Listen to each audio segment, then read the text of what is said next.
Greetings and welcome back, Carnivores, to Carnivore Confidential. I'm Dougie the Butcher. Today I got a big job to do. Have a family picnic coming up and I've got to make some hamburgers. So I promised my wife that I would do that for her. So I've got a piece of brisket upstairs and also a pork loin. And we're going to slice that up and grind it up and mix it up, make some patties. Come on along for the ride. Stay hungry. See you upstairs. All right, welcome back. Like I said downstairs, I've got a piece of brisket that's been thawing overnight, and I paid $36.91 for that piece of brisket. And I've also got a piece of pork loin that was $5 off at Costco.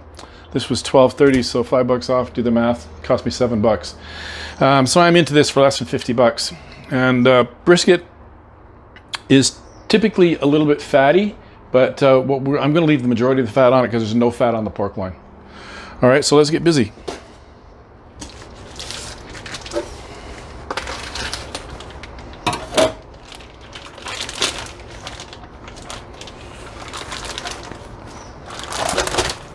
Slippery. All right, nice looking little brisket.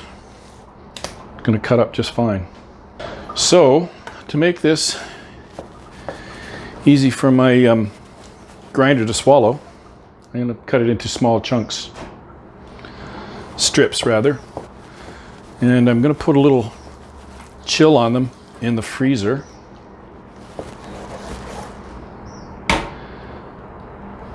Just to make them go through the grinder a little easier. And I may have to cut these again.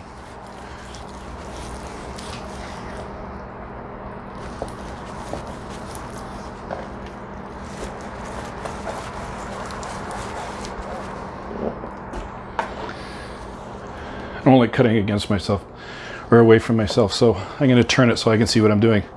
I had it turned so that you could see what I was doing, and that makes it hard for me to do.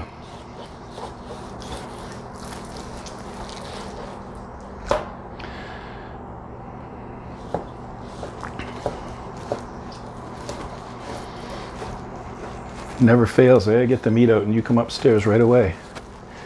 Can smell it.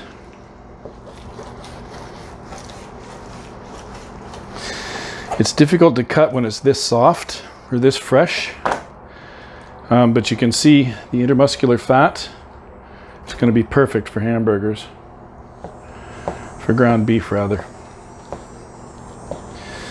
And we'll fast forward through the rest of this. You don't need to see this. Change my knife up because the Excalibur needs a tune-up. So go to the handy dandy chef knife. This is the brisket flat, which is very lean compared to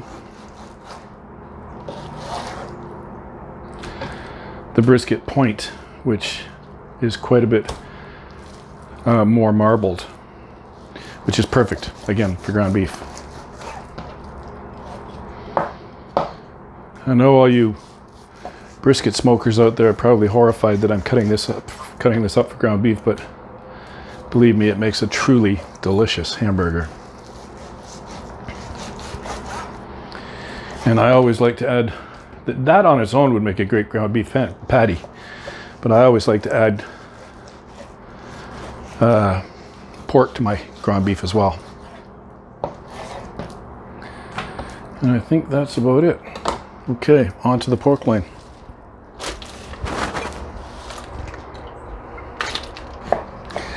And you get the message.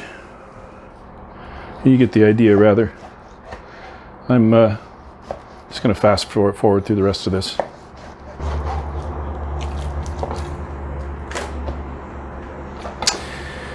All right. That takes care of the cutting portion.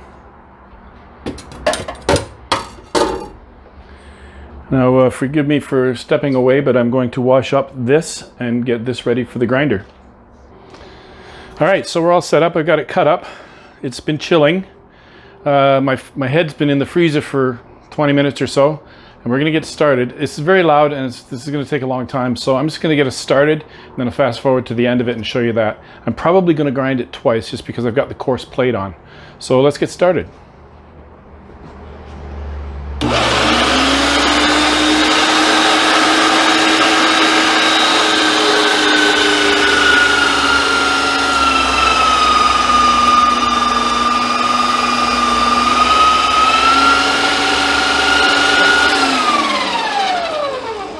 As you can see, I'm alternating bits of beef with bits of pork. So I've already got it kind of pre-mixed.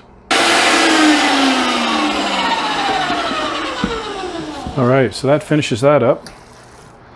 Now we've got a mixture of beef and pork, and it's all, like I said, coarse ground. I was going to grind it twice, but I don't think I'm going to. I don't want to over handle it. I don't want to over mix it too much. So I think I'm just going to mix it by hand. And then we'll get our secret spices in here. I'm going to chill it for a while, have it set up a bit so that it's easier to make patties out of. And then we're going to make patties. So I'll bring you all back to that. All right, it's been setting up in the freezer, or fridge rather, and I want to introduce you to my secret weapon, onion soup mix. Love it, get some every time. And for this much ground beef, I'm going to add 2 packages. Maybe even 3. We'll see how it goes. Pretty interested in what I'm doing here, eh, Mama?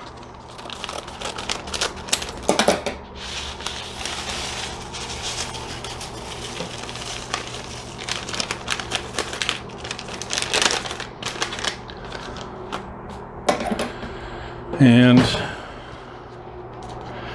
I'm going to add another one just for good measure because I do have a fair bit of meat here. As you can tell, this is an eyeball recipe. I've got panko breadcrumbs as well as a couple of eggs here for binders.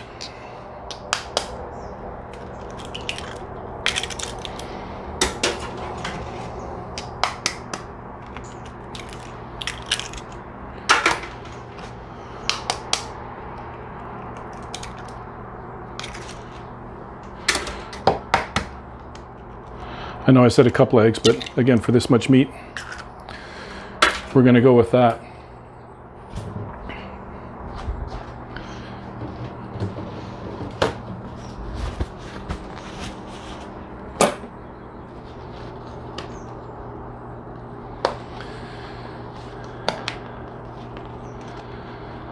Has to be one of my favorite inventions is panko breadcrumbs. I'm not sure where they come from. I'm sure probably Japan, but anyway. Panko is awesome when you use it for... Is this a resealable bag? Yes, it is. Panko is awesome when you use it for breading pork cutlets and such.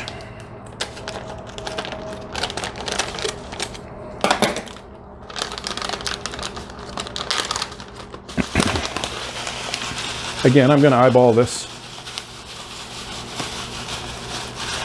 I would say probably half of the bag, maybe a cup. And let's get in there.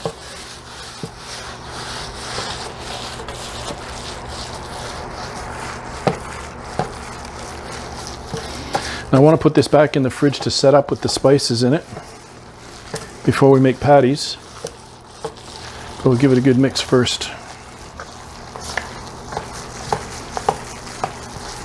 It smells delicious. I never use onion soup mix to make onion soup. I always use it to make burgers or dips. Onion soup mix in a sour cream makes an awesome dip for chips or vegetables for that matter if you're so inclined.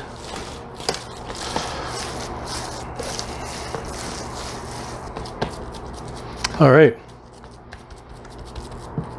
Again, I said I didn't want to over mix it too much, but it's probably too late for that. Anyway, still gonna make awesome hamburgers. Into the fridge. Check back with you later.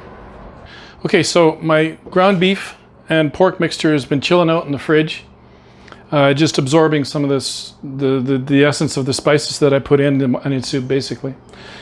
And what I'm doing is I'm making half-pound patties. I've already made one. I've already weighed these out. I don't want to bore you with the details, but that's what I'm doing with this whole batch. Making half-pound, 225-gram patties, which is what this is right here, 225 grams.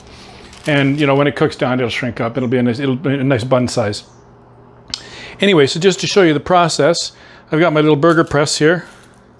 Piece of saran wrap goes a long way to helping out with the deforming it out of the burger press. And the burger press itself has a little indentation in it right here that puts like a thumb-size print on the top of your patty, just to allow for you know, your patty swells up when it cooks. If you put a thumbprint in the middle of it, that helps to prevent that swelling. And this thing does that for you. And so there you have it. I'm going to squeeze it a little bit harder. There we go. And so there you have it, and just it pops out of your cellophane like so. And I've already pre-cut some parchment paper that I can freeze them on. There you have it. I'm going to bring in for a close-up to show you another one, and we'll call it a wrap. All right, and like I said, bring in for a close-up, show you what I'm doing with these. They look like giant meatballs. Well, they are giant meatballs, but they look really giant, but they're really only half a pound. And I think that's a pretty good sized burger for a cookout. Half a pound. I'm gonna squeeze it a little bit more so it comes up on the other side. There we go.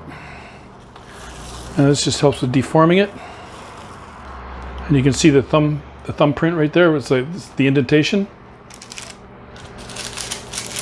Another piece of parchment paper, so I can pop these all in the freezer.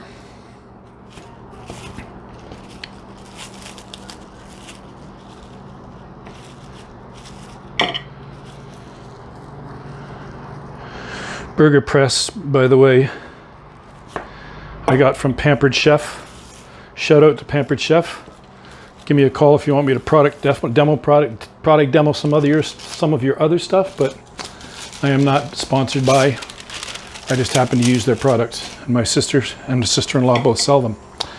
Anyway, that is a wrap on that. I'm going to carry on and continue making my half-pound patties. And like I said, that's a wrap. I'm going to continue making my half-pound meatballs, pressing them into half-pound patties, and getting them ready for the freezer for my wife's cookout on the weekend coming up. So if you're new to my channel, please like, share, and subscribe, all the good stuff. Share it with all your social media. I'm Dougie the Butcher, and we'll see you next Thursday for another upload at 6 o'clock. Thanks very much for coming by, and stay hungry, you guys.